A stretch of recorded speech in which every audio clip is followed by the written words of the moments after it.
Okay, guys, so welcome to the second course with me in the program.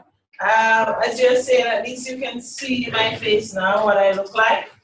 And it's really quite something to see what Dana looks like. You know, her name has been stuck on my lips, right? I keep saying Dana, Dana, Dana. So when I saw Dana today, I was delighted to put a face to the name. Also, Jessica, it's nice to see you. Yeah, and Ophelia, that bright smile, wow. Yes. And my dear Roslyn. How is Dominica? Hot and bright. Hot and bright. It's very hot here too, so I understand. All right. And of course, you have the Courtney and Talia. She's like, yes. And they're getting jealous. They wanna dial in on their individual stations too, so you can get a close up of them. And we have in the room, we have Tanik with our lab tech who will be supporting us through the term. You are now on our VLE, so I know you have been seeing the course materials. I have not been releasing the materials. I'm going to release them the day before each. Maybe I'll release them on a week-by-week basis. Certainly the day before each class, you'll see the new materials going on, but perhaps I'll do it at the end of the day.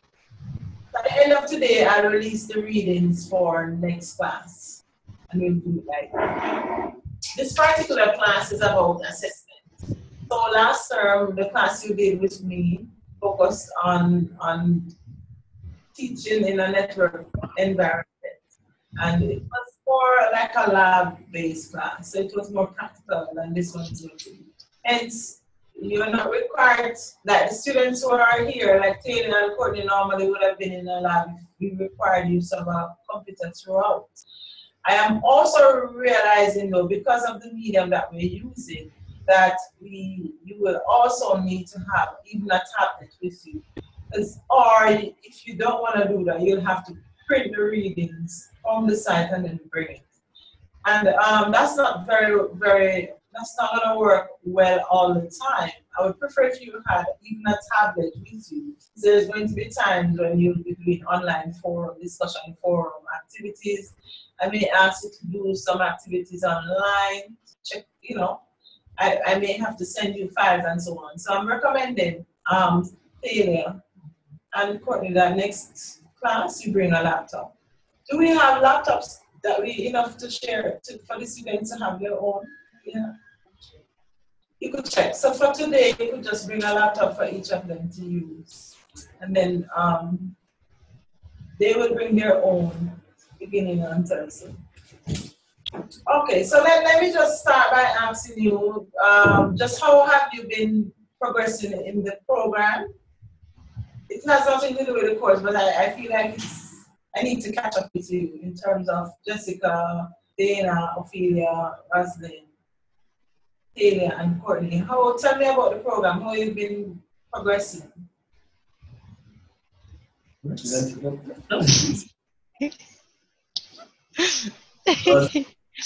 ahead, Roslyn. Okay. Can you hear me? Yes, you're hearing. All right. Well, so far I can say so good. I'm just waiting to see my grades. And I'm excited and I'm happy about the last course, actually the one we did on Moodle. I'm looking forward to starting some of my online classes with students. And I'm really looking forward to this one. That's all I'll say for now. Okay. All right. Who's next?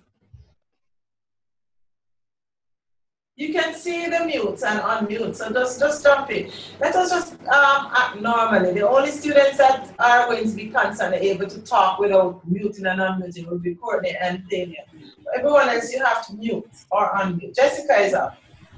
Yes, I find it's going okay so far. I'm just concerned about this semester because it's so short and we have so much to do. I had a look at the assessment activities, and it looked like a lot. But my school, we do have an online portal where we can teach classes, put resources for our students. So I think the last class actually helped me to assist me in having classes using that portal.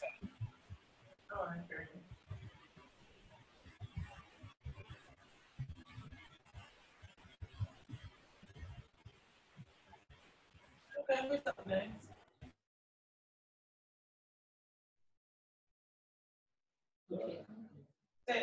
Oh, Dana. No, you go, Dana. Okay, I find this course, well, for me, it has been a smooth transition, but the summer sessions is not new to me because at university, I used to do summer sessions to finish quickly. It's a lot of work, but then I believe we should be able to manage it quite well. And of course, like failure always say, with passing grades. Okay, so so far it has just been a new experience. So.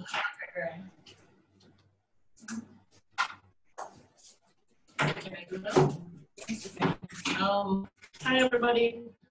For me, it's been stress and a little more stress and stress to come. Every day is something new. I'm advancing my vocabulary in cuss words.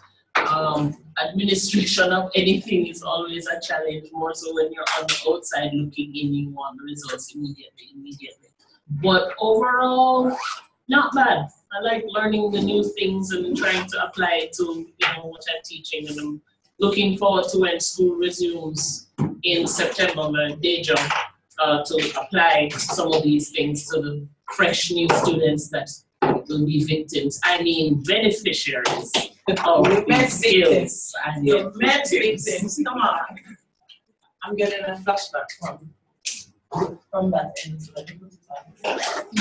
Still flashing, right? You want to go ahead, Ophelia? I'll go after you. Ladies before gentlemen.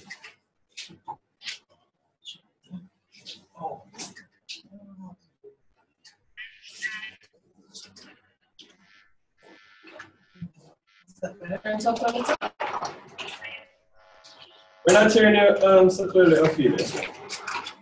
Ophelia, you have to turn up your volume. You heard her before, though. She's muted again.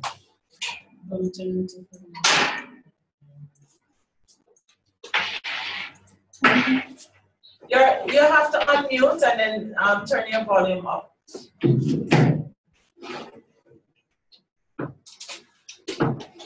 Ophelia, ready? Ophelia, remove your headset. Are you going to disturb someone else in their area? Try talking to us without your headset. Remove it and try now.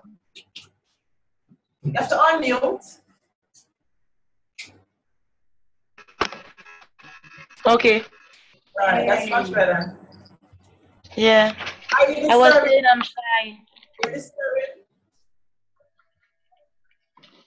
Okay, the first semester, I really enjoyed learning Moodle.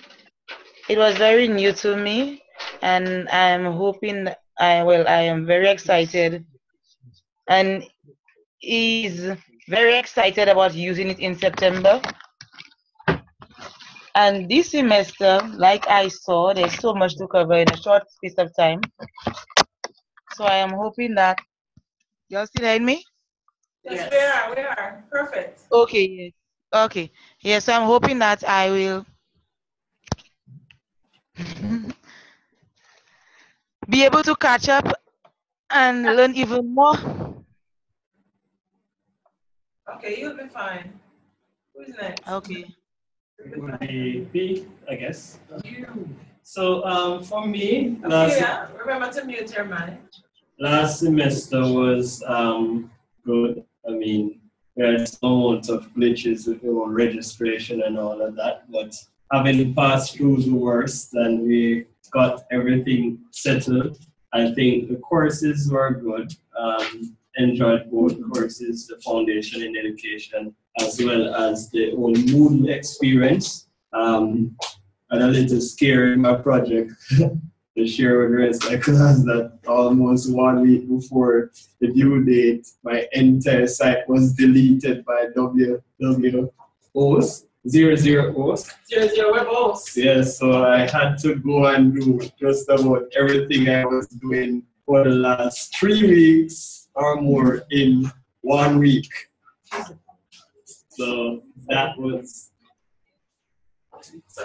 sorry about that. So to me, that was the most scary experience, but I was able to get over it and did what I could to make the submission. But I think the course was wonderful and I enjoyed the new technology. I think it's the first I've been in a class setting where we have video conferencing of this nature. I've been in meetings at work using video conferencing, but not in a school setting. So this experience was also fun for me as well.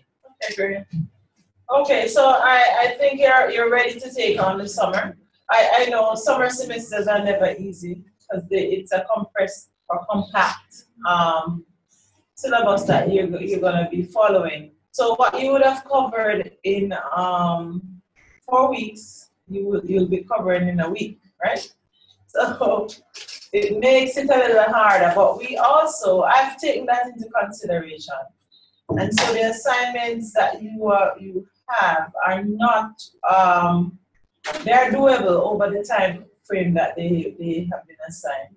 When you're doing a summer class of this nature though, you have to make sure that you have buy-in from your family, that they understand that you have this course that is 13 weeks, supposed to be 13 weeks. You got compressed into 4 weeks that you have to complete. It means that you need support. So maybe if you're the only person who usually does the cooking in the family and the cleaning in the family, it may be a little bit more difficult to do that because you're gonna have to spend a lot of time doing your own academic work.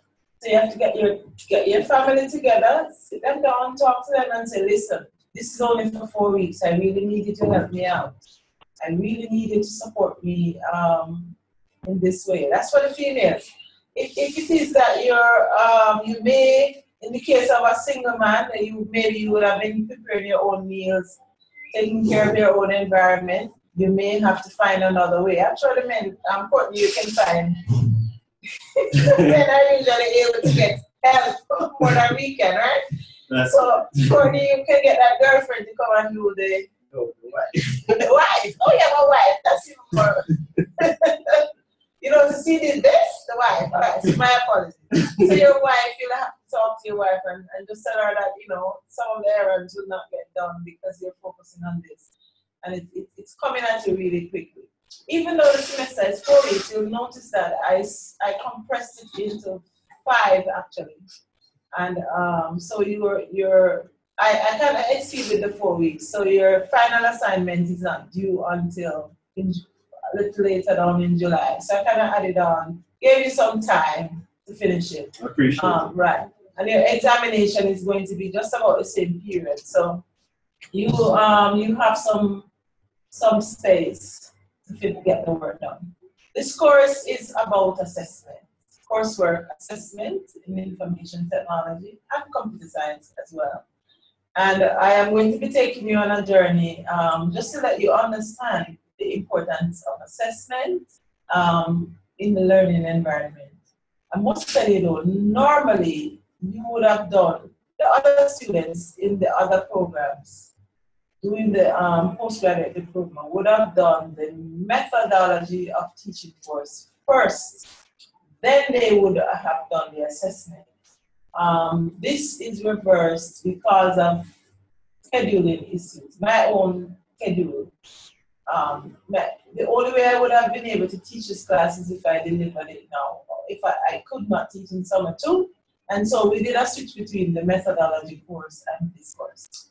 But I'm gonna have to, I have taken that into consideration, and so in my preparation, and so I'm gonna help you to bridge the gap so that when you get to the methodology course, you will, some things you'll understand a lot better once you get to the methodology course.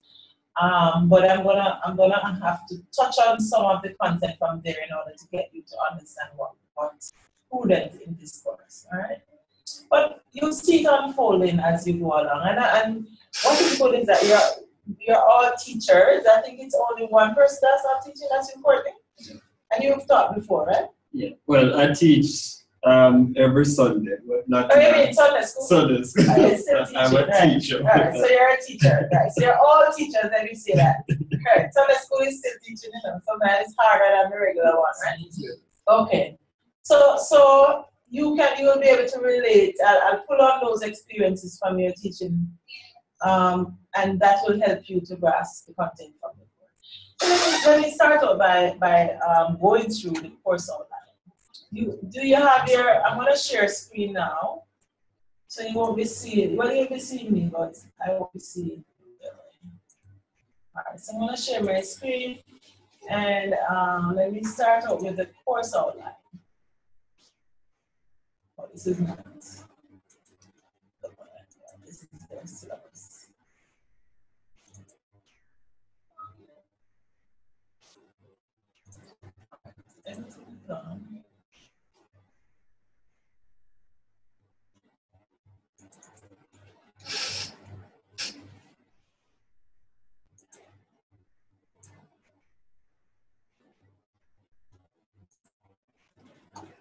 Okay, are you seeing that? Ophelia? Enough. Okay. Go and share screen again. Are you seeing it now? No. Okay, let me share. I am seeing Courtney on the screen. All right, you should be seeing that. Let me try again.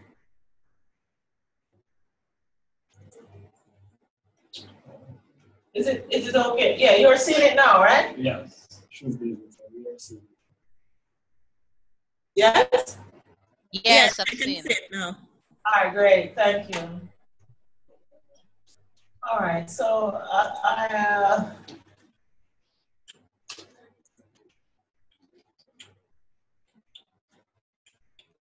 so as I mentioned, there's a course that you should have done before, which is not, it's EDIT, I think is, I don't remember the code, honestly. But it's a methodology for teaching information technology, which you'll do in semester 2, summer 2. So basically this course focuses on the assessment of information technology. And teaching has 2 elements. There is teaching, learning, and the 3 elements, teaching, learning, and assessment. They go hand in hand. And so you come into the program with the content from computer science and information technology. And what you come here to do is to learn how to do basically that, how to teach, to learn about learning, and how to assess teaching, okay? And learning. So this course is focused on how do you, having taught, how do you determine if students have learned? So that's basically in a nutshell what this course is about. So it is very focused on the Caribbean Examination Council's syllabus. And so the rationale is that this particular syllabus contains an internal assessment component, which is called the SPA component. And so in computer science, in information, at the CAPE level, you also have similar, you have the test that comes at the end of the year, and then there's a coursework assessment by coursework, which is the SPA that the students would be required to do. Now, CXC introduced this component to the assessment a couple years ago because of the changes in views about how people learn. So the SBA component is an authentic assessment piece that was added because previously persons used to just go to school, teacher would teach, right? Using the behavioristic track and talk method, and then the student would have to just sit an examination. And that examination is not able to capture all of the skills, the skill set that the students would have gained, the knowledge elements, yes, it captured, but the skill sets were not measured adequately through this method. So the SBAs were introduced to meet those needs. So the rationale for the course basically speaks about the fact that computer science and information technology teachers are expected to administer school-based project annually and provide their students with scaffolds and guidance that enable them to successfully complete this project. What does that mean? It means that you're not to do the project for them. What you do is you help them along. You teach them in order for them to attain the outcome, the desired outcome from the project. There's also another component to the examination now that we have to consider as we teach. The fact is that there was a time when we had a technical proficiency test when the students would have done a theoretical exam and then they would have done a practical exam. I gather there's really no practical exam anymore. There's a theoretical exam that asks practical questions. Am I correct?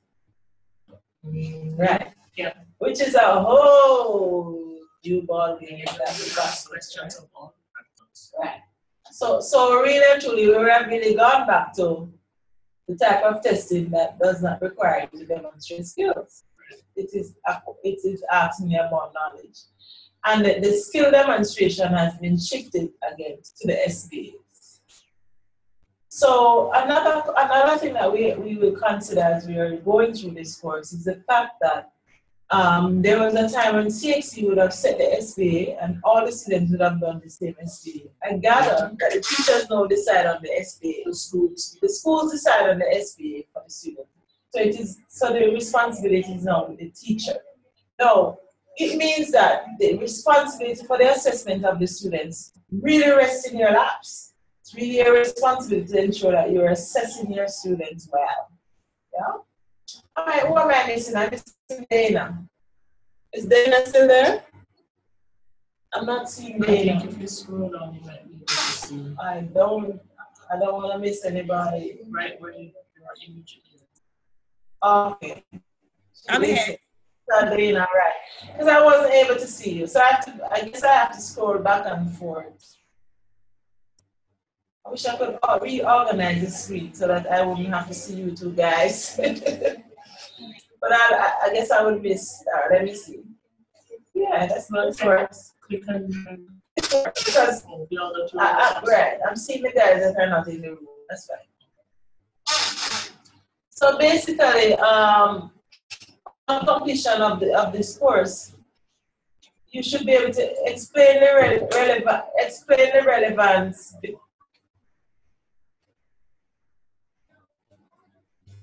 You should be able to explain the difference. It shouldn't be relevant. Sorry, I don't know why you said that. Explain the difference between instructional objectives and assessment techniques. That's what you should be able to do. You should be able to design tasks to assess performances on an individual and group level.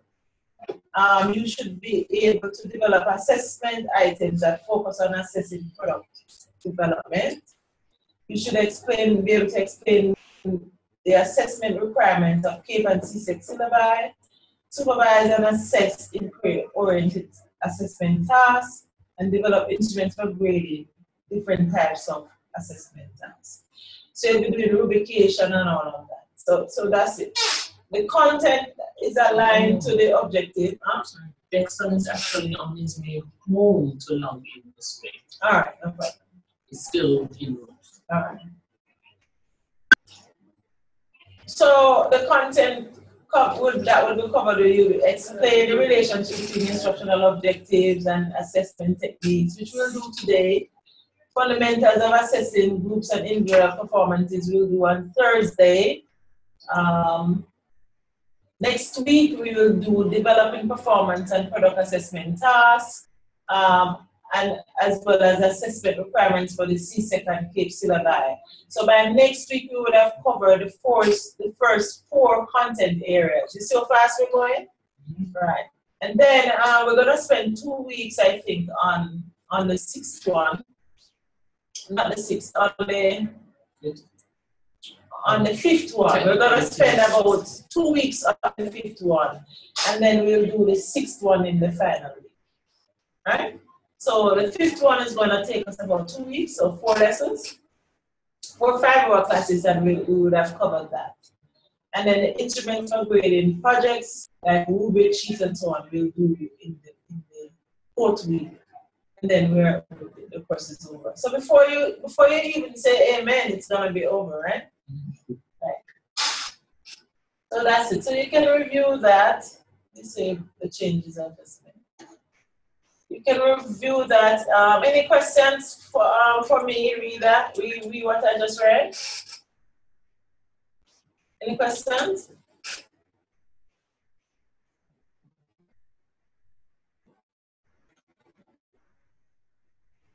Okay. That as it may, let's go over the assessment. So the assessment, 20% for aligning objectives with assessment. That's a task that you do. It's a one-sheeter that I will send to you shortly. It will be in the site. It's not there yet, I think. Is it there? Yes, it is. Yes. But there's a worksheet that goes with it that I will upload this afternoon.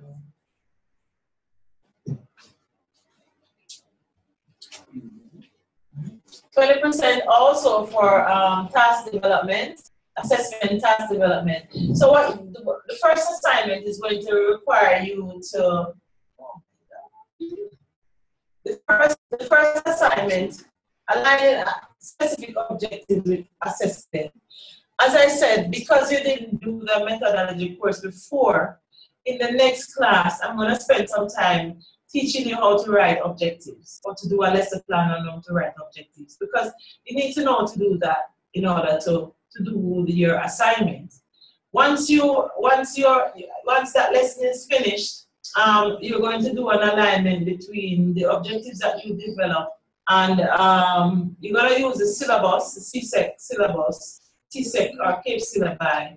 So you're going to pull the specific objectives from there, and then you're going to decide on how will you assess these elements as you're teaching your students. So Unit 1, I say you're gonna really align the syllabus that CSEC provides with CSEC roles, it depending on which curriculum you decide to do it with.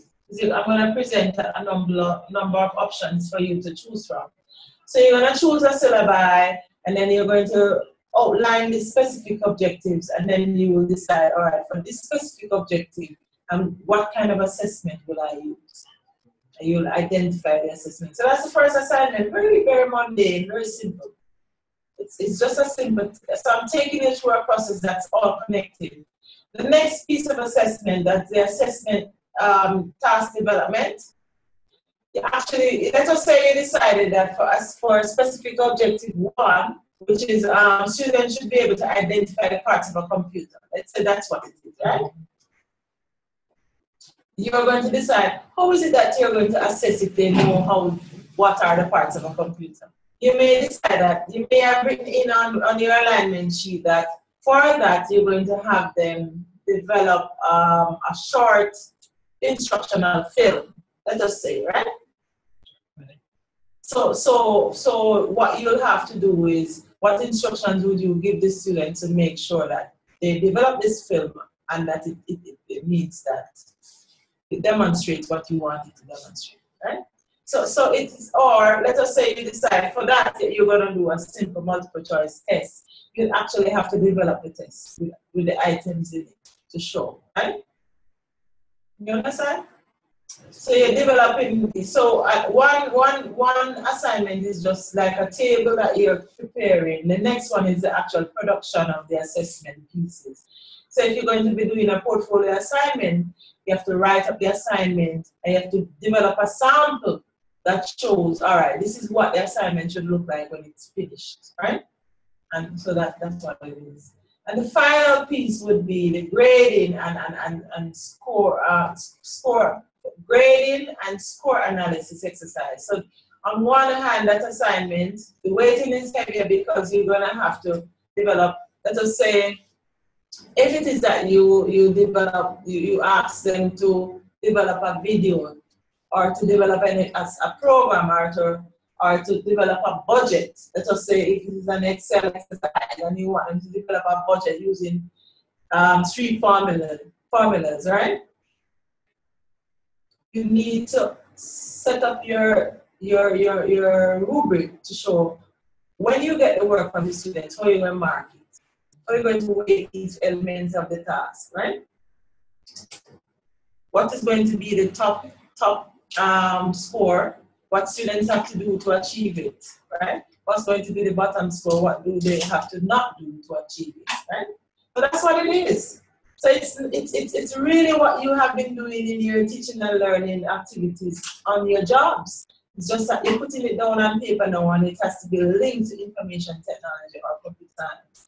So it's not, so the course assessment is not going to kill you, really. Let me just say, it's not like you're going to be like you're climbing a hill with a bag on your back and you're pulling it up that hill. It's not going to be like that. It's going to be practical. As you know, I like to do practical tasks, and it's going to be linked to your own. It's going to be within your abilities, and it's going to be linked to your life as a teacher. It's, in fact, it crafts some of the tasks are things that you already did, right? The final part of the activity 3 would be score analysis. So I'm going to ask you to just come up with some scores. You just finished your term is about to end at school, and your students will have been doing examinations. What you need to do is you're going to have to pull a set of grades for one class, and you're going to use that. And I'm going to teach you how to do score analysis, right?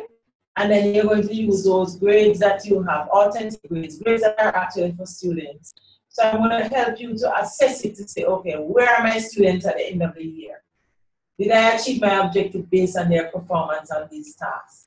Yes, you understand? So you learn how to do that final analysis, and that will prepare you now to plan for the next year. So that's a part of the teacher's job. You have to be able to say, okay, here are my students. This is where they are. This is where I wanted them to go. Did they meet this objective? No. And then when you plan, you're going to plan, okay, for next semester, this is what I'm going to be doing. So this is the final.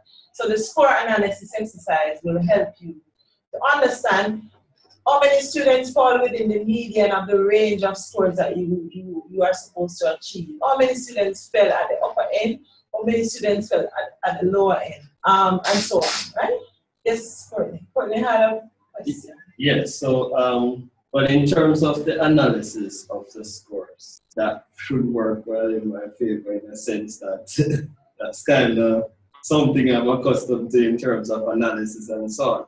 The next part that I would have a problem with now is that you said that you have to pull from authentic grades. Yes, but you have Taylor right here. Oh, so I just borrow some You'll have grades. to borrow some grades from Taylor. And Taylor, you just have to make up new student names for it. Because you can't got enough to share. You've got a lot, right? So in the case, so that's what you'll do. Okay. And I could find authentic grades for you as well, but Taylor can find a class that you could share with him, right?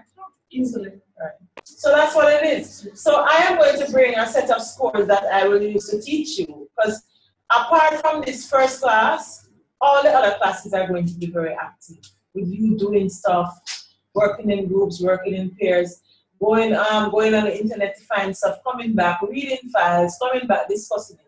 That's how the class is going to be. But I have to set that up today. I have to set that up today so that it happens.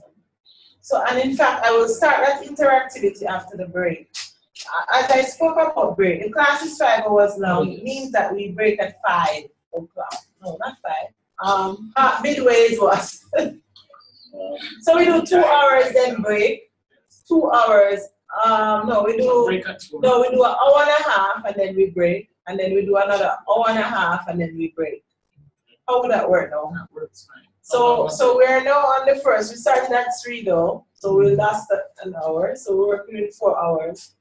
So I think for today we're gonna break at 5 o'clock. Today. We break at 5, and the break is half hour. All right. So you get half hour, and then you come back in, and we finish up. All right. Is that okay with everybody? Yes. All right. Now you guys are doing it from home, right? You're at home. Yes, they're kind. Yeah. You guys today are like way too fresh. They look so relaxed. I'm so happy. Well, all right. You did dinner and everything already? Well, I did that before I went to work. Beautiful. So who has to prepare dinner? Dana? Yes, I had to prepare. All right. Roslyn, you did dinner already? I'm halfway there. So you're at school and you're doing dinner? Well, yeah, I'm home. So feel free if you're having some burning going on, you have to prevent that. So feel free to go to your pot and come back, right? Whoa, thank you. What about you, Ophelia? Are you cooking dinner, Ophelia? No, after I'm done. Oh, at 7, that's gonna be so late. Okay, Jessica, what about dinner? Did you do dinner? You have to unmute. It's not unmuted. Jessica, you have to take off the audio. Yeah. Right, no. Yeah. No, I'm not cooking dinner tonight. I'll eat something quick. I'll eat something quickly. All right. Yeah. So at 5 o'clock, you can take that break and do whatever you want to do. When you come back at 5:30, and then we'll run from 5:30 until 7. All right. So that's up there. 5 o'clock. It's Jamaica time. What time is it there in St. Lucia at 5? What time will it be? It'll be 6. 6, right? 6 o'clock. And for you, Roslyn, what time will it be? 6 as well? Yes. Okay, so at 6 o'clock your time, we will break. 5 o'clock my time. All right, great. All right, so so that's good for the assessment. Any questions about the assessment?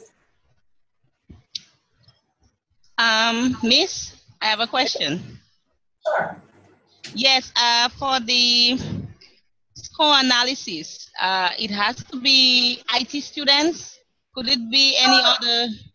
I know you're not teaching IT, Roslyn. It doesn't have to be, no. All right then.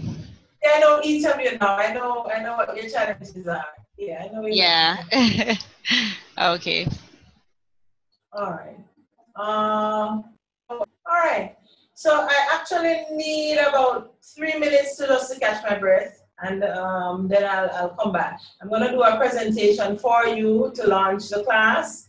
In fact, I have 2 presentations that will run into each other, and then we'll have some activities. All right.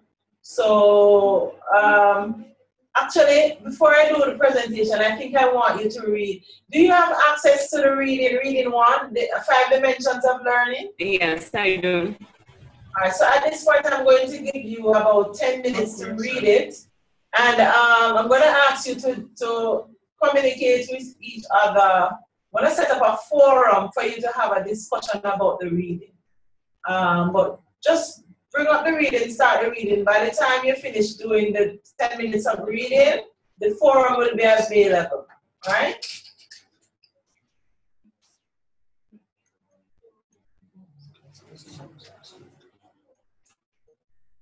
So when I don't want you to see me, I'm going to turn my camera around. So.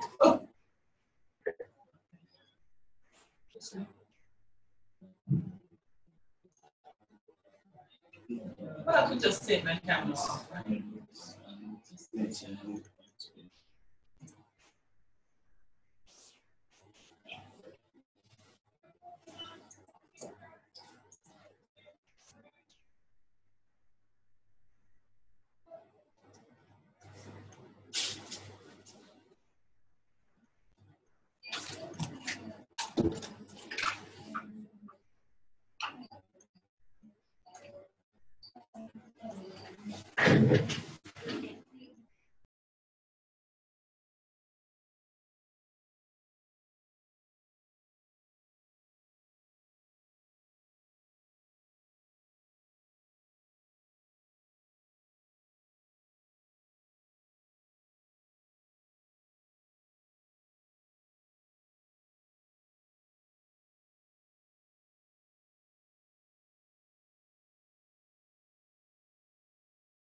So here's what I'm suggesting, class. I'm suggesting that we start out by demonstrating. I'm starting out by demonstrating to you how you can get responses out of students to see what they are learning. So having read about the dimensions of learning, what I want you to do, you're going to either write a short a sonnet. You know what a sonnet is? A short poem, right? A poem that has what, 5 lines or so? Sonnet? Sonnet. Dog poet, you can do a sonnet, you can do a regular poem, you can do some kind of dramatization. 14 lines. You can, 14 lines, right. So you can write a sonnet. Let me edit that so you can write a sonnet. Usually use sonnets because it's creative, you know.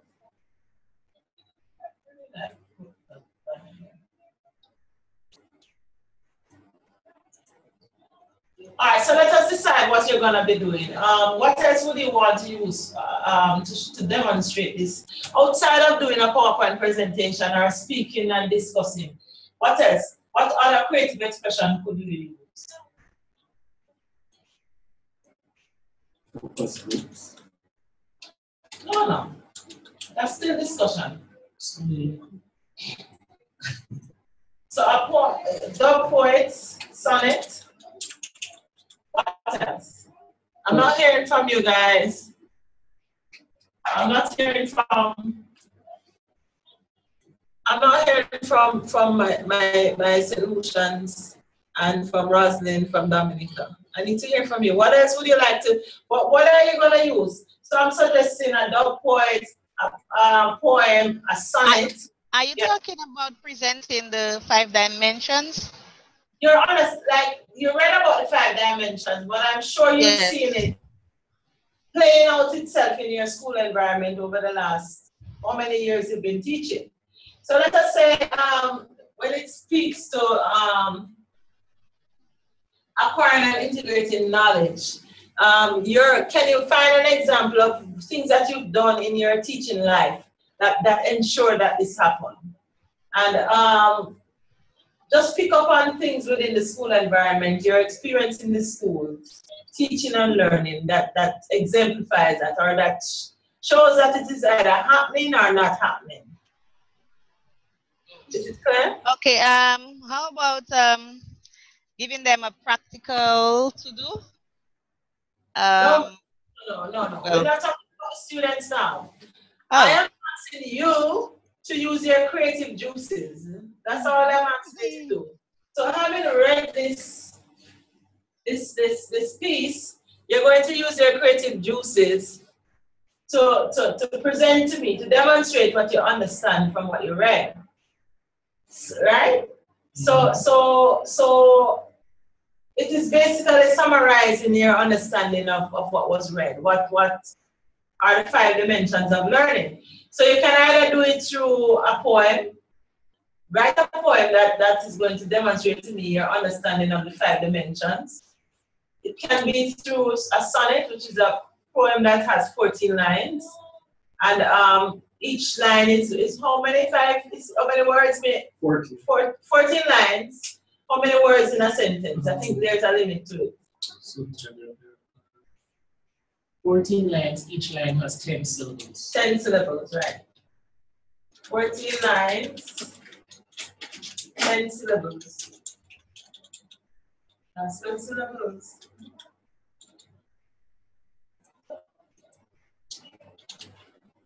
All right, or just a regular song. In the case of Jamaicans, they may want to do a regular song. You want to do a reggae song, DJ, calypso, St. Lucia, what's your music form there? You do soca in St. Lucia? Soca and calypso. And calypso, right? And the same thing in Dominica? Yes, miss. We also we have what we call a court. A what? A court, we call it court. It's like a patois story. Saying "Messy quick," and then the people answer "Quack." choose that one for me, Roslyn, so we can get. Oh, please. Oh, Miss, no, Miss Sweden. So you understand what I no, want. we have to talk patois. I'm not very good on patois. It has to be communicated in patois. All right. So choose So one. maybe what? Jessica might help St. Lucia with the patois. No, I think Jessica may tell you no. All right, so you're gonna choose a different way from what you would normally do. So normally you would just speak to the point. I don't want you speaking to the point. I want you to take a few minutes, put a few lines together in a poem, a song, dramatization, whatever means, and that's what you're gonna present to the class. And I'm giving you another. I'm gonna give you another 10 minutes to do that, and then the presentations will start at 25 minutes after 4. So you know we're not looking for any big thing, but you must demonstrate to you your understanding of the reading, what you understand from. So anything that's standing for you, that's for dimension 2, right? Yes, yes. Okay, all right.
All right, so I know we're ready to go now. So I'm hearing Courtney saying he's ready. Dana, don't be shy, guys. You remember, you're gonna be requesting this of your students, and I'm just doing this to let you.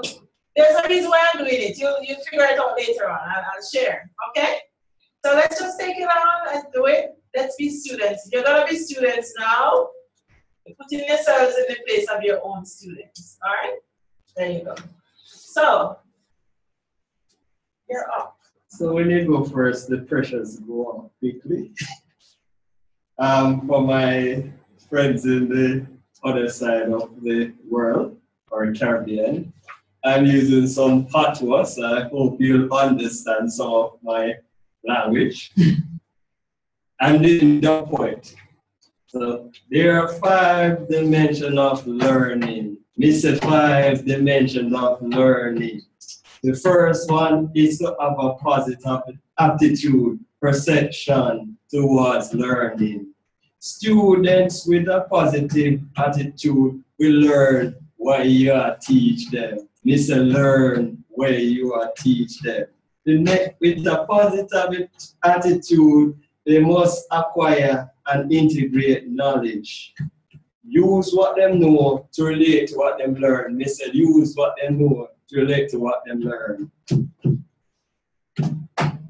Extending and refining knowledge is very important. You have to compare, classify, analyze, and strategize. Compare, classify, analyze, and strategize. Using knowledge in a meaningful way to put what you learn into practice. Me say put what you learn into practice. Create a productive habit of mind. Allow your mind to develop long-term memory. Open your mind to new thinking. Lift up your mind beyond limits. Always engage in tasks and extend your learning. We say extend your learning. All right. I'm sure you can see him a lot better now. Dana's applauding. Dana's applauding. Yes, Dana. Cheer, cheer. All right, so guys, what do you think about that?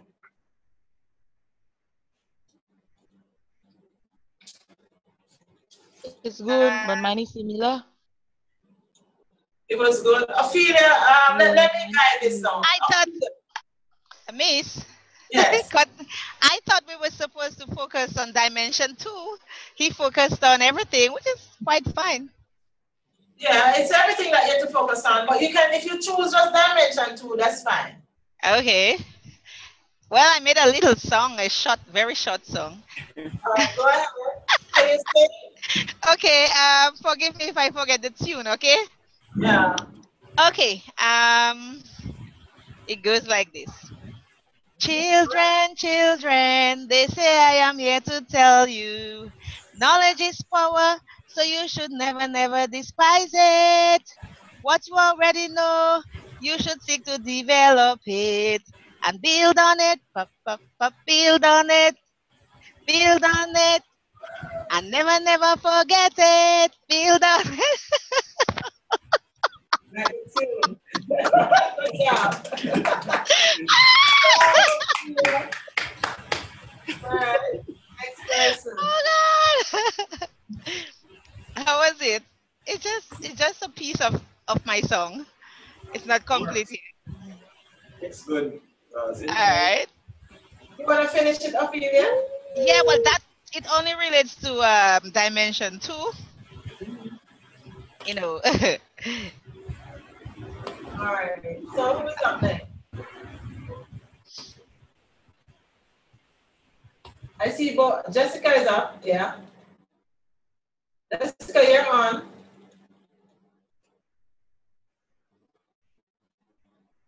You have to be unmute. Unmute, Jessica. We're not hearing you.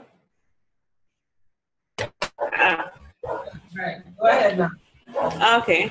My computer is really slow, so sometimes when I try to unmute it, it takes a while. Okay. All right. I have a very short poem. It's very short. You unmuted again. You're muted again.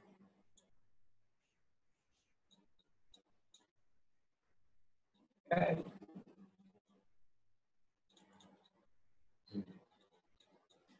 It's mute again.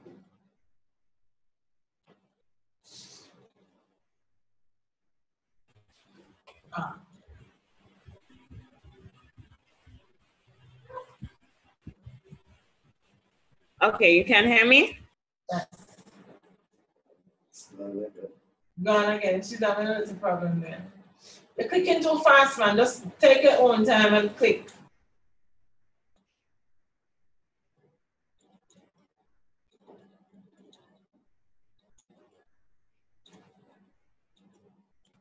I need to get a mouse. Yeah, you need a mouse. Okay. I guess no positive attitude, no education. No security, no education. Students have to apply, students have to remember, students have to create to make learning generate. That's it. All right, thank you. Very. All right, so who is up next? Just Roslyn? Then I don't want to go, I can see it, but I just did mine, Miss. Do you like my song that much? Oh, who just did theirs? Jessica just said a poem. Roslyn, you're up. But I just did my song, Miss. Was first. Roslyn was first. Ophelia didn't do hers. That's it. Oh, that was Roslyn? Right. Oh, Ophelia, you're not off the hook. Let's go. I don't mind singing my song again. So. Yeah, sing it again. Yeah, sure. Okay. It's a song. Yeah. There are 5 dimensions of learning. The first is to have a positive attitude and a perception about learning. Students need to be comfortable in class. If teacher does not have a positive attitude and a perception about learning, learning will not. You heard me? Yeah. Okay. The learner will suffer. Learning will not take place. The second dimension is to acquire and integrate knowledge. Teachers should help students acquire new knowledge and integrate is what they have learned. And integrate is what they have to learn. That's it, it's just the first two. Okay, all right, Ophelia. All right, so we're saying Dana. Or Dana. Dana is. Oh my God, you're putting me on the spot this afternoon. Throwing you under the bus. I have a little poem, kind of dramatization. I just hope I could do it the way that I'm supposed to. Okay. I need to be safe. I need to be comfortable to learn, and my environment must do just that. I need you to build on my knowledge and help me apply what I know to new knowledge so I can retain it. I need to be involved in my learning. I need to understand the information better. You see, my habits of my mind can hinder or make me excel. Ha, ha, ha. I tell you, I need all these dimensions working together so I could excel. That's it. Oh, nice. Good job. Good job. So, Taylor, you're one line left. No, whatever you have there, that's what we're gonna hear. Let's go. Okay. Mine's I don't know what format this is. Poem skip thingy, right? Okay.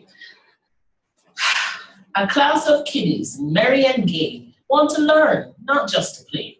But alas, little Jimmy Malloy is not impressed. He's a miserable boy. Today, he's not at Dimension 1. No positive attitude, well, learning done. Know-it-all Kim is ready and shows that what Miss is teaching is like what she already knows. Dimension 2 is where she's at. She can acquire and integrate in a snap. Extend your knowledge, Gerard and Jim, and refine, compare, detail, and apply it, just like Kim. That's Dimension 3, but we're not done. Use the others y'all mentioned to get to the fun. When you know all 5, you can truly see that they're interrelated dimensions. Oh, gee. Oh, nice. Okay, let us honestly rate each of them now. Tell me about all right, so we have Tani who like to listening in. Tani, what do you think? By the way, Tani, you remember Tani from last year? Tani is a final year computer science student. Finished. Finished here. Yeah, final year, meaning she's done. Yeah. She's done. She's just here hanging out with us for the summer. She likes us, right? Yes. Yes. You have to come up somewhere. I can't see your face, Tani. You're too far away. So you can come to either my station or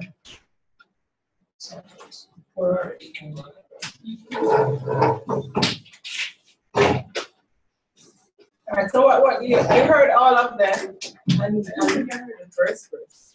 You didn't hear which one was the first one? That was Courtney. Courtney was first. No, I didn't hear Roslyn. Roslyn. Well, Roslyn, you get a chance to do yours again. Go on, Roslyn.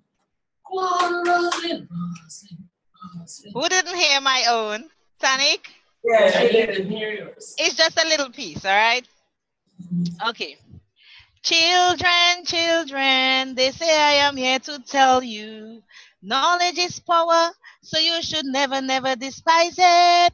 What you already know, you should seek to develop it and build on it, build on it, build on it, and never, never forget it. That's it. All right. Okay, generally speaking, everybody did well.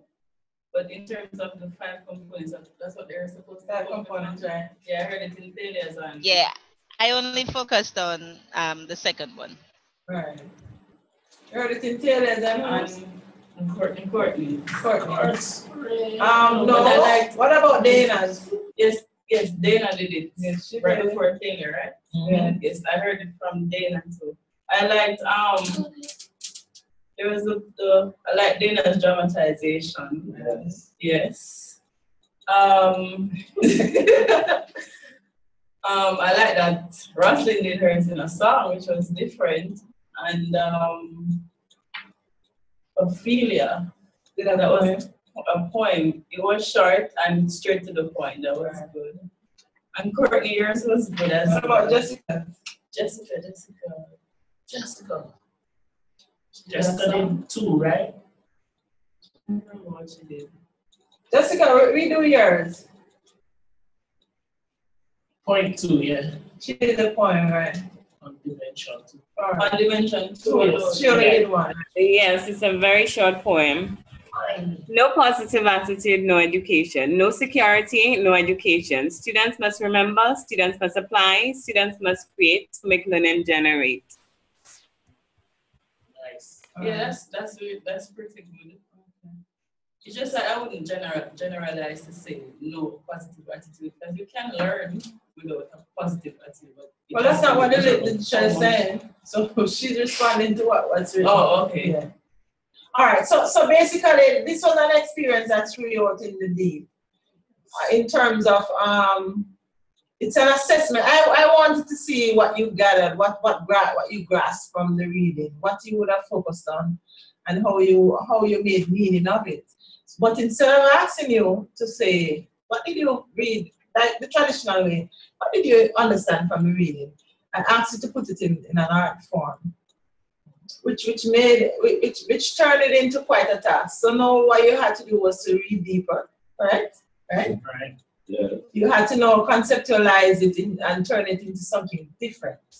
So it means that what I did was I was helping you to internalize what you read and to be able to output it in a new form, right? Isn't that what learning is supposed to be like, right? Yes. Miss, I just made an observation. Yes. What you just did is in line with dimension 4. It's Right. actually talking about how to put that teacher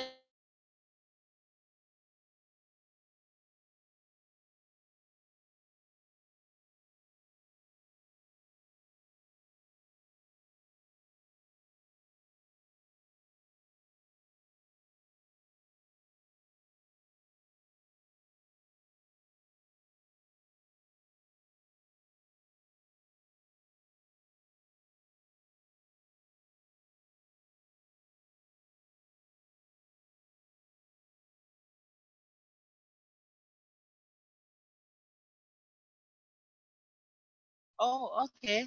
Because I wasn't hearing anyone. Yeah, I wasn't either. So, how did the meeting end? Who did that? I don't know. All right, so I can hear you now. You can see me. Roseanne? Yes, miss, I can hear you now. All right, continue. I couldn't hear. Oh. Just, so you made an observation. Oh, you didn't hear anything I said. Okay. I said the observation I just made is that what you just allowed us to do in terms of presenting or coming up with an art form is in line with dimension 4. Right. Giving us the opportunity to use meaningful, to use knowledge meaningfully. So I was saying, according to that dimension, when students get the opportunity to make meaningful use of what they know, then they are able to scrutinize or look more closely into the subject matter, and thereby learning even more. Because when you gave us the activity, what we did, we went over the dimensions, and trying our best to understand it, and then to put it in the form of a song or poem. So we in a sense we learned, we were able to understand it better then. Right. So it enabled you to become deeper, to understand it in a deeper way. And that's what I gathered from dimension 4. Right. So okay. In a sense, you are practicing what you're preaching. That's exactly what I wanted to demonstrate to you, that it's possible. Because I just on spot asked you to do this and you were able to do it. So you can imagine how many opportunities you would have lost if you've never done this kind of assessment. And I assessed you and I was able to determine how deeply you understand the content based on what you produced. I am sure you also, having listened to each other present, would have also grasped more than you did when you read it. Yes, yes. So this is what authentic assessment is about. And so as I do my presentation now, you will hear me talking about authentic assessment. This is what I just demonstrated to you. I didn't think it was important or necessary to demonstrate to you traditional assessment because you have lived it all your life, right? So you go to school, you listen to your teachers, you read your books, you study really hard, and then you go sit in and you do a multiple choice test or a true-false test, or you write an essay. That's traditional assessment. What I'm pushing through this course is not necessarily that kind of assessment. Even though we will spend some time learning how to develop test items that are basically focusing on traditional assessment. I will also touch on authentic assessment, which is the alternative approach to assessment. So let me just, this is a good time for me to segue into my presentation for today. I have two presentations that I will merge into one. One is unfinished because it is really, just my class introduction and it's unfinished, but in terms of text on the page, but in terms of the thought, I can complete it on my own. I don't need a presentation to it. I'm going to start with this. So basically the course in this presentation, I'm going to focus on the relationship between assessment, teaching, and learning. Didn't share it, right? Thank you for reminding me. You know, we're all in this thing together, and it's new to me too. So, thank you. I did. I shared it. Yes. Share the presentation or not. This. So stop share. Go up to Zoom.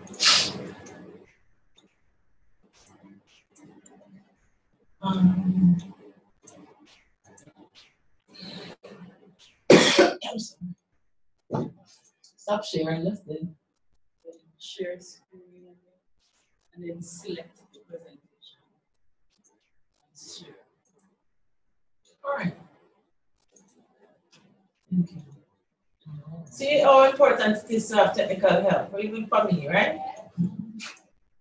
Okay, so the presentation is the relationship between assessment, teaching, and learning. which is basically what we started doing with that task. You understand that from this class, I wanted you to start out learning about the dimensions of learning, because it is crucial to understand what these dimensions are. But it was also crucial for me to get a sense very early in the process what you understand from what you've read, right? So you should constantly as a teacher be teaching, checking for learning, teaching, checking for learning, teaching, checking for learning. And then when you have done that, you assess what was actually learned.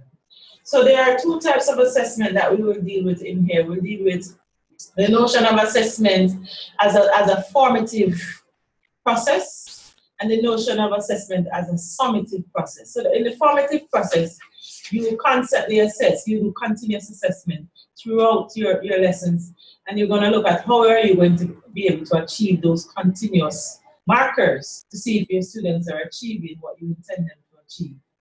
And there's a summative assessment that checks everything that they have achieved throughout a semester. All right, so I have to now learn how to move my slides when this thing is up. All right, good. So how do students learn? Let us start from there.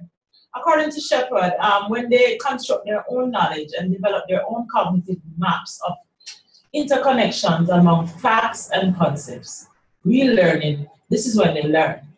And she also stipulates that real learning cannot be spoon-fed one skill at a time.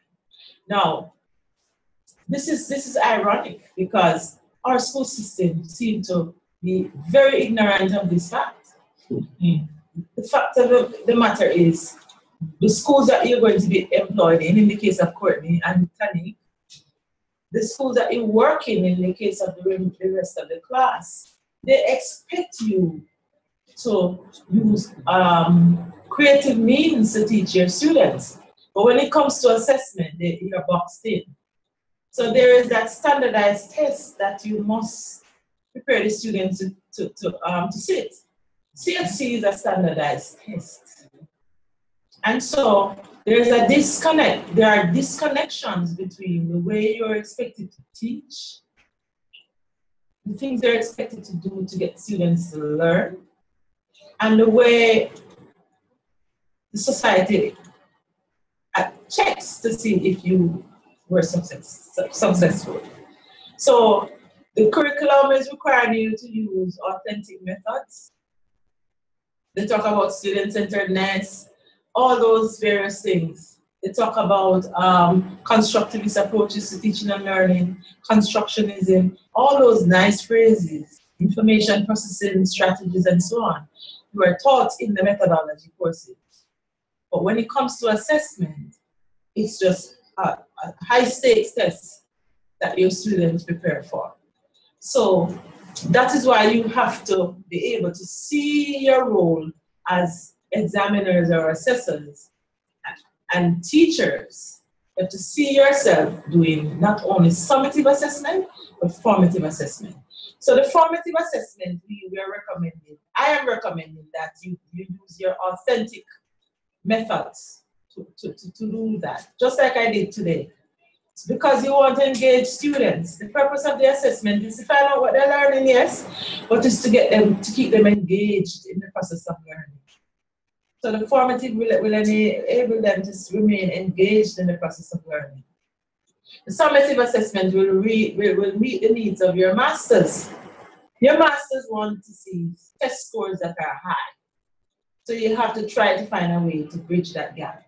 And so I'm not going to sit here and pretend that your world is going to be perfect when we go back to teaching. It's going to be difficult. So on one hand, you have to keep your students engaged. You can keep them engaged and help them to understand what they're learning through authentic means. But you have to serve your masters. They have to do those high-stakes tests and they have to do well in them. And so the summative assessment. So I'm going to be helping you to come up with strategies that are of a summative nature and strategies that are of a formative nature. Tanik, I saw your hand. You remember you're not a student anymore? Yes. I was just trying to make a point that I think the assessment method kind of stems from the rigid or mandatory curriculum. Right. I was just trying to make that like that. That's the problem I had while I was on TP, and I think I would have it. You'll have it even more when you're in the school system, because your principal is going to ask you for the grades, and you know, and they want a monthly test. And this, in fact, one student in a class, previous class, said to me, Miss, and my challenge is that my principal wants a test grade every week. And so that's a problem, you know? So how do you get a grade without over-testing the students? Yeah? Authentic assessment will help you with that. And then the traditional assessment you do at the end. Because you have to be very careful about not turning students off with poor grades. Yeah? You have to find ways. Yeah. Yes, David. I was saying that at my school, what we find is, particularly because it's IT, we're all in IT, or aiming to be in IT, we are at an advantage, I find, because we're able to bridge that gap a little better than some of our more traditional brothers and sisters. For instance, at my school, the focus from 10th grade is all about that exam that you're going to do. But we've been able to play around a little more with the curriculum for the lower grades, because we want them to have that skill set, so that whether they choose to do IT or not, they're still developing the kind of skills that will take them through the other subjects. So we've been able to introduce in the last, let's say, I've been there 10 years. So in the last 10 years, we've been able to introduce things like creating a website for the 9th graders, whereas previously it was all theory. Can you name all the different devices, etc. The other thing is that internationally, there seems to be less of a subject called IT and more of integration of IT in all the other subjects. So in a lot of schools in the States, for instance, they will call on their IT person to help them, the teacher, create the lesson, create the environment so that they can learn about these other things. And in an education environment where a lot of persons, a lot of schools are aiming for that more holistic approach, where instead of teaching math and English and history, we're learning about ladybugs today. So historically, where have we seen ladybugs on the caveman drawings? And in terms of geography, which parts of the world do we see it? And so they map it out. Integrated curriculum, but they need all the technology to support that. So because it's support, it's more from the hip. What do they need? What's new? What's cool? What do they like? Instead of what's on the test. So that's a pretty cool thing, I think. Good observation. Any other input from the rest of the class?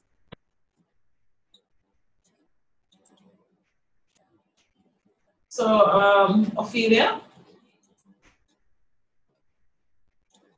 Like she was saying, at my school, she said they use, was it website? Right, at my school, we have a subject in the lower form Form 1, 3, and 4, Form 1 and 2, called CE Technical Education. And like she said, if they do not get to do it for CXC or CSEC, then they still have the knowledge that they can carry on. Okay. What about the other students? You can just unmute and speak. I'm not seeing Roslyn though. Where's Roslyn? The order changed. I hope she's there. Roslyn, are you there? Yes, Miss, I'm there. Oh, good. All right. Just want to make sure. I'm there. Your room is dark though. You should put some light in. I know, but I don't want to get up yet. All right, no problem. Oh, it's very dark there now? Wow. It's not very dark. I'm just not by the lights. Okay, good. So who wants to input next? What is it like in your situation?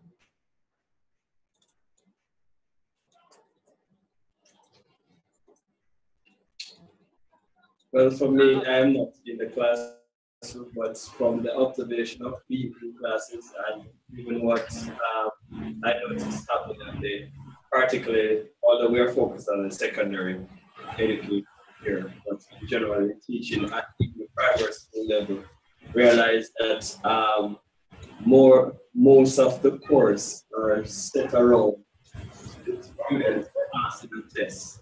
And so I was even talking to my wife recently, and I was saying that a lot of the times you find that even the students that do very well at the GSAT level, they are so programmed or drilled into passing a test that they don't become critical thinkers. So when they get into the high school system, the same student that got the 90s and the 100s in the primary school level, you give them a simple exercise and ask them to know, think or put what you learn into practice, use in your own way, and they can't do it. And so it means then, as you rightfully said, that our focus as teachers should not be just drilling students to pass a test, but to allow them to be able to have that creative thinking so that they are able to put their knowledge into use. Right, because basically what the theorist is saying is that they learn best when they construct their own knowledge and develop their own cognitive maps of the interconnections among facts and concepts.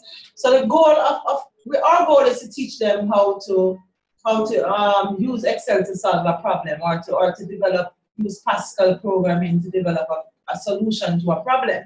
That is what we intend. And so it is a little easier for us because there's that practical component to our subject area. However, there are students who leave high school and they cannot write a program to save their lives. Why? They only know the few codes that you teach them. Yeah? They don't understand that this is something that they can transfer to other problems and use it to solve other problems. So instead of getting into the habit of asking them to go to Mr. Brown's shop down the road and to watch how Mr. Brown approaches the sale of sugar, right? What's the process involved in selling sugar?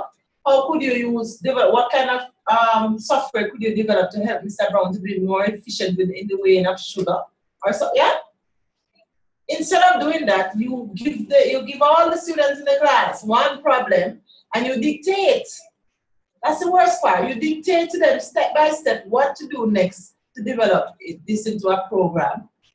And even the writing of codes, they're not allowed to write their own codes. You tell them which codes they're to put where, when, and why.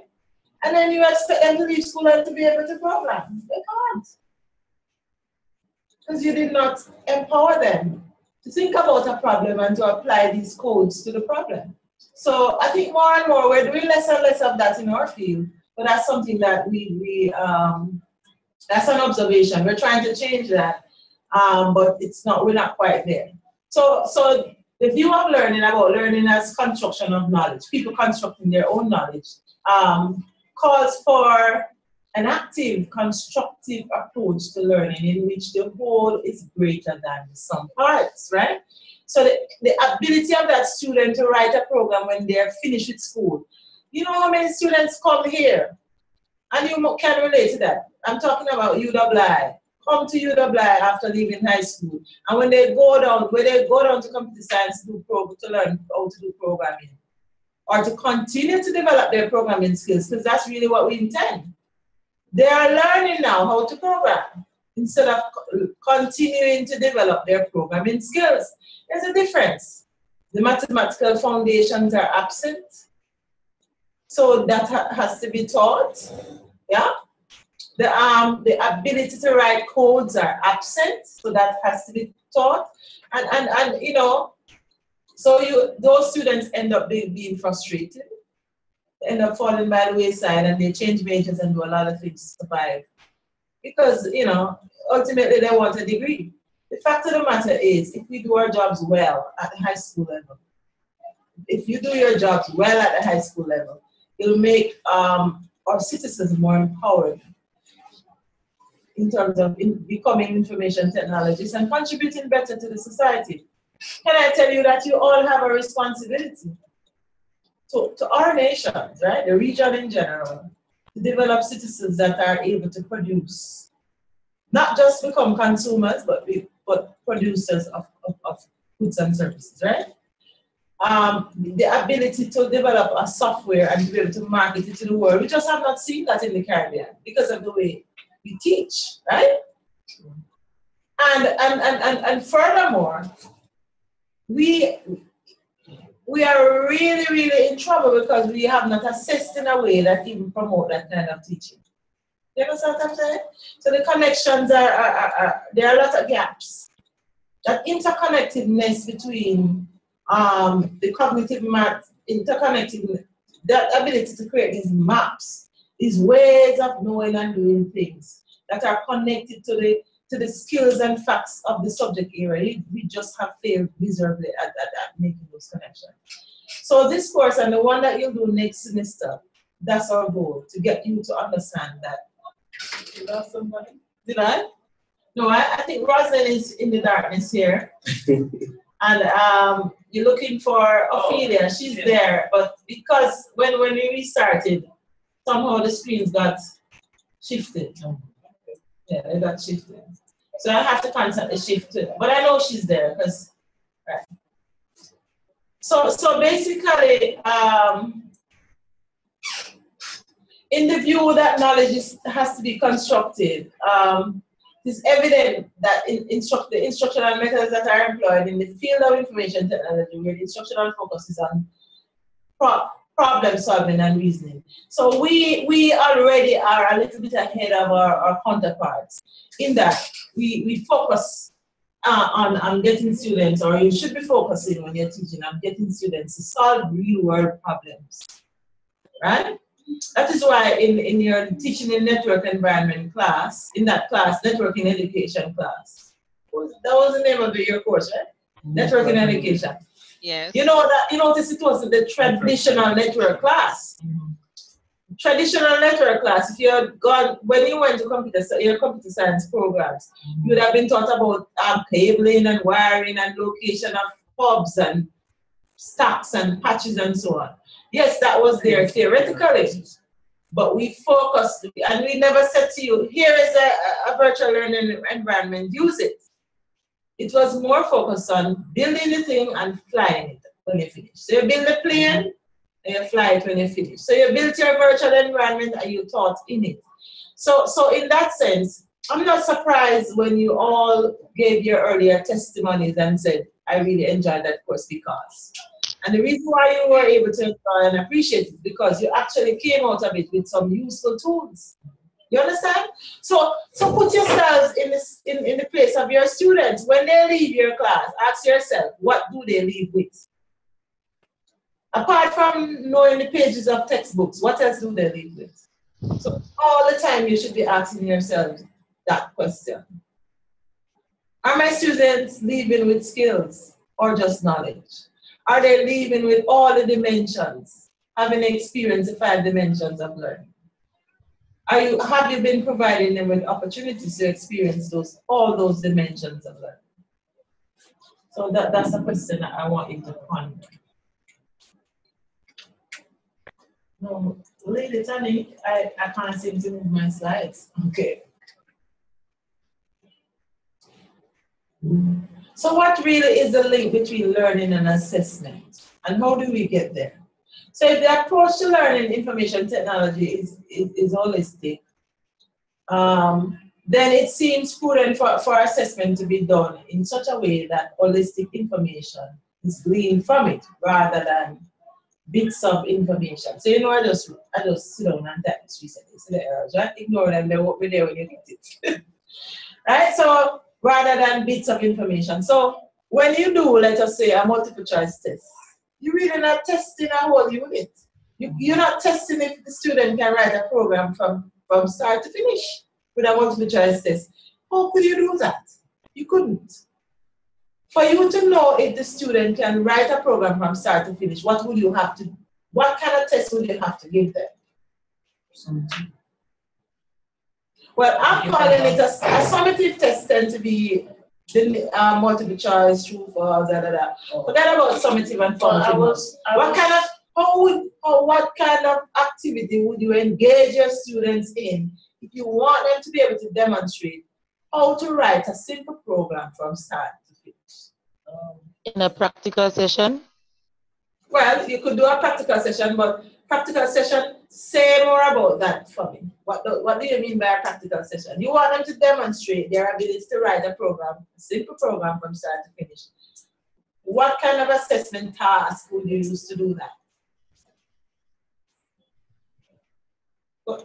Who said practical? Someone spoke before you say there, so I want to give the person. Ophelia. Ophelia spoke, right. Tell me more about that thought, Ophelia. Practical and as in hands-on. All right, describe it. Like what? All right. So which subject? Subject area, I said a simple program. So it means I'm talking about programming, right? Okay. IT, problem solving and programming. You teach IT, right, Ophelia? Well, EDPM from freeze. Oh, EDPM. Okay, so let's put it in an EDPM framework. So let us say you want students to be able to develop a spreadsheet that calculates the scores for, that calculate the scores for 10 students, right? Yeah. And you want to find out if they're able to do it, huh? And find the highest. Well, and the details right. of the top student. What will you do to check if the students are able to do that? Well, first I will demonstrate. I will guide them as I demonstrate. You would have done all of that. You're not teaching, you're assessing. Remember assessment? I'm assessing. Yes. You have already taught them. You want to find out if they have learned it. A practical. Give them the opportunity to do it on their own. Okay, and how would you know if they're doing it well on their own? By monitoring them. That's still teaching you're looking at. Assessment comes after teaching. So you would have taught them the steps to doing it. You would have given them independent practice, right? Yes. This is still teaching and learning, right? Yes. You're finished now. Your lesson is finished. And you want to find out what they learned. What would you have? What kind of task would you use to find? Give them some real life experience, I guess. All right, explain that a bit more. Like for example, give them if we are in sports season, give them the different houses to calculate, whoever won and so on, so they can relate it to real life and they can see where no one cheated and it's a fact. Right, so you give them a project to do that would be related to the lesson, that would get them to apply the skills that were learned in class. Right. This real setting. Correct. That is authentic. So having taught them, you don't just say, okay, test time, take out the books, test time. That's very traditional. What you want them to do is to apply the skills that they learned from your class to real situations and that they select. So let us say you're still controlling the learning when you say, oh, sports day is coming up. Collect the data from sports day. You can say to them, find a situation that would cause you to use all the formulas applied in this session, right? And some may choose to do sports day. Some may choose to use other scenarios that they find within their environment. Remember, when you sit in front of a class, you have several students in front of you. They are coming from different environments. They're bringing different experiences. They have different strengths and weaknesses.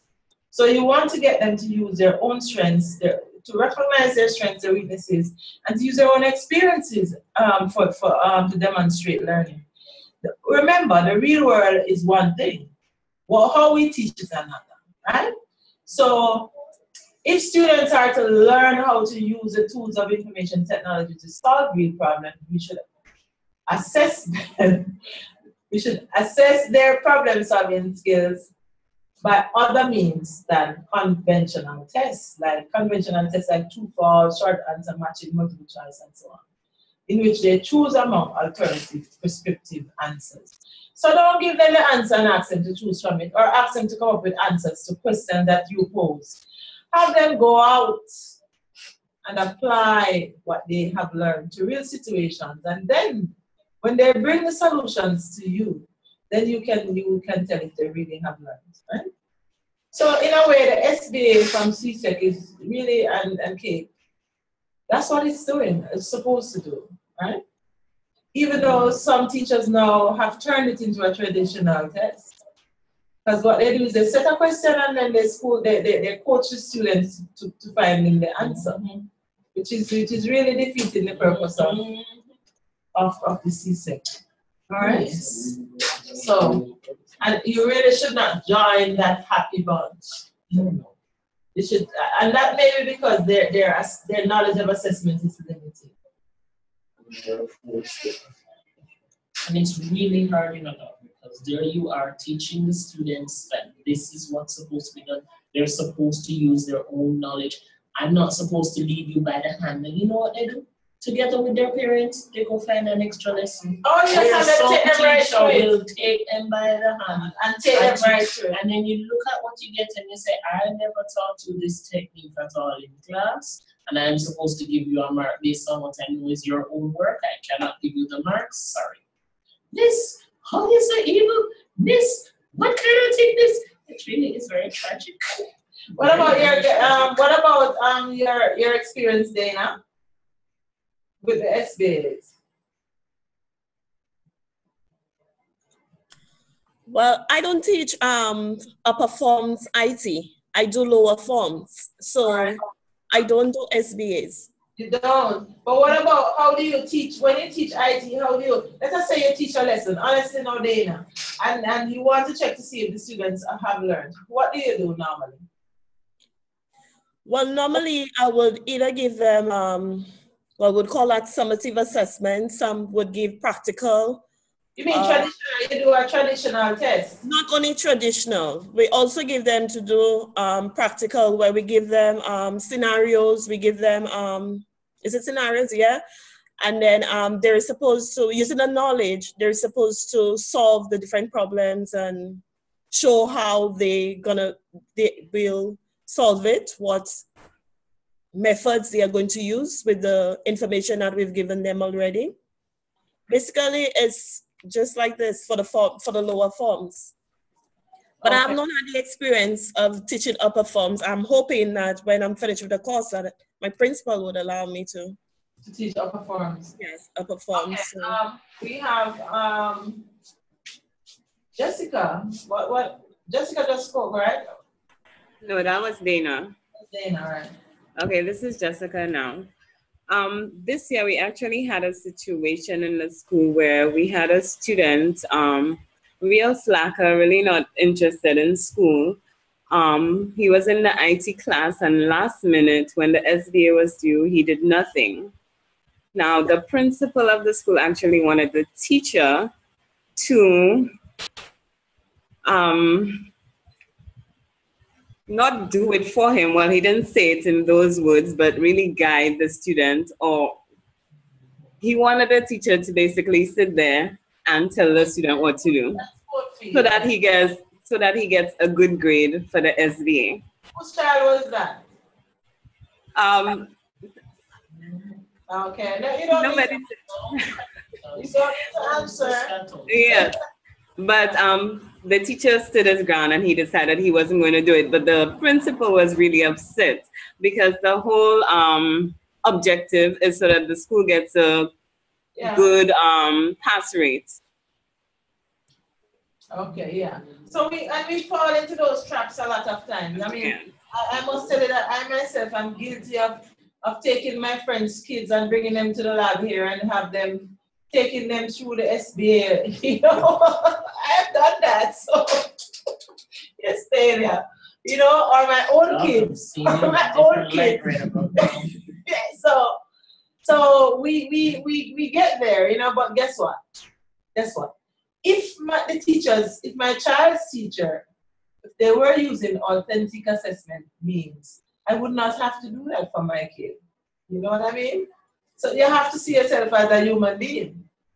I need my child to come to UE too. She needs to pass. Right? So you're going to do whatever you have to do to get employed to UE and can get that school fee. Right. There you go. Then by all means. Yes. So what I'm saying is that those things will happen because parents don't have any faith in the system. And that is because of the way we teach and the way we assess. So, if it is, do you think that if you were using more authentic means, parents would sit and write poems and dramatize and do those things for their children? No, the child would do it. But it's because you are at the end of a unit, you're going to give a paper and pencil test with specific answers that the parents themselves would have answered years ago. So they feel, okay, piece of cake, let me help you. Yeah? If learning was dynamic and changing and authentic and unpredictable, then some of the things that happen would not happen. Which is why, for the most part, I remember when we were doing our course, I think it was the MSc program for ComSci, and we had a lecturer from, I think it was Germany or one of those countries.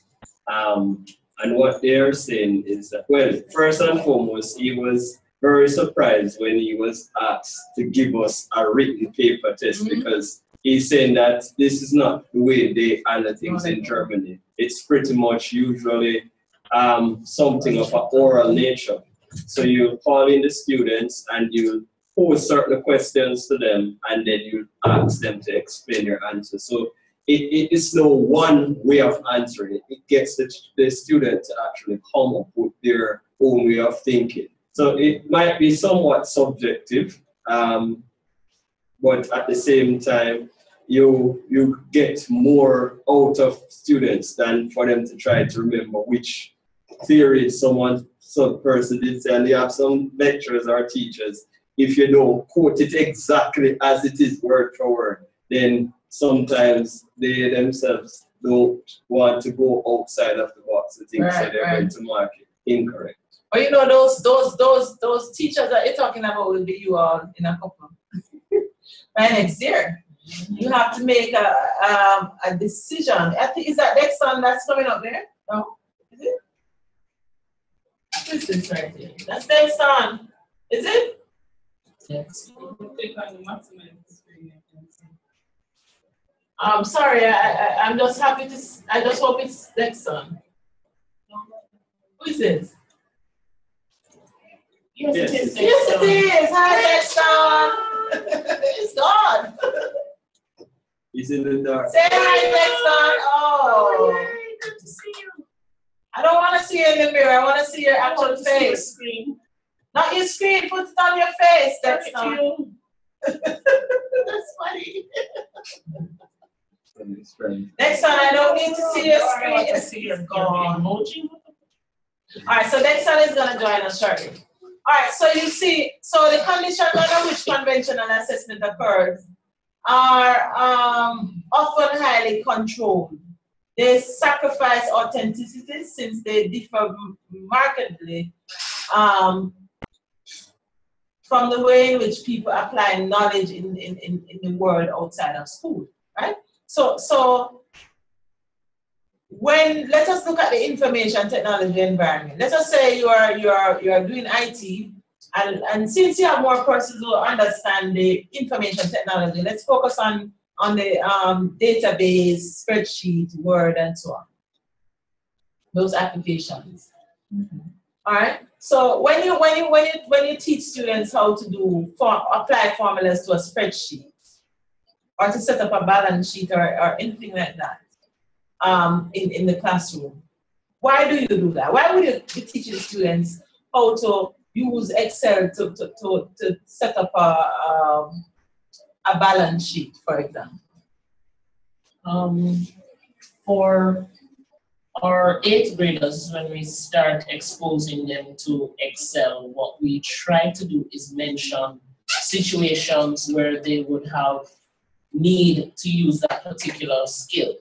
So very few of them know what an accountant does, so that doesn't work. But you have a couple of them that are in a club or society where there's a treasurer, or they may be the treasurer for the class and they have to collect dues.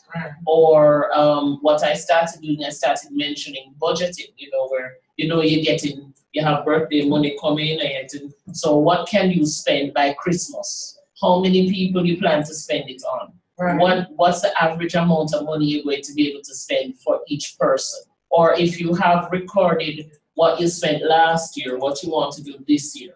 I also got them to collect data in their own households. In the course of a day, how many times did the members of my family take a sip of water at the dinner table? How many times did they look at the mirror? Some of them were very good at that stalking aspect. I had some calls.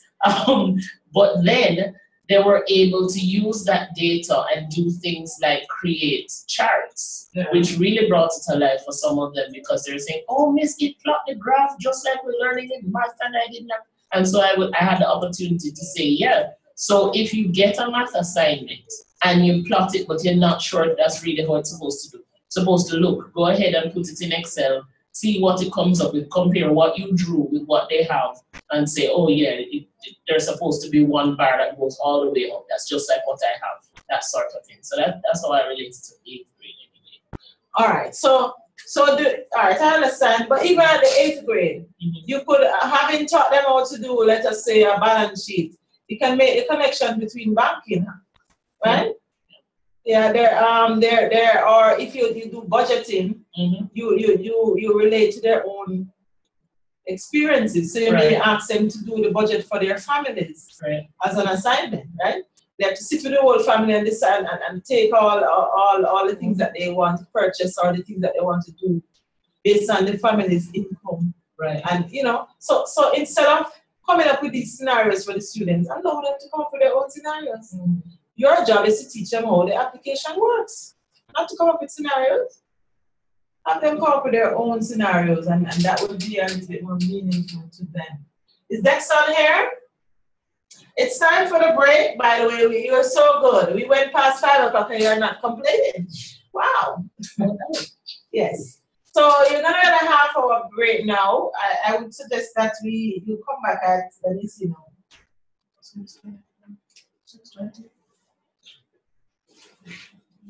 6:50?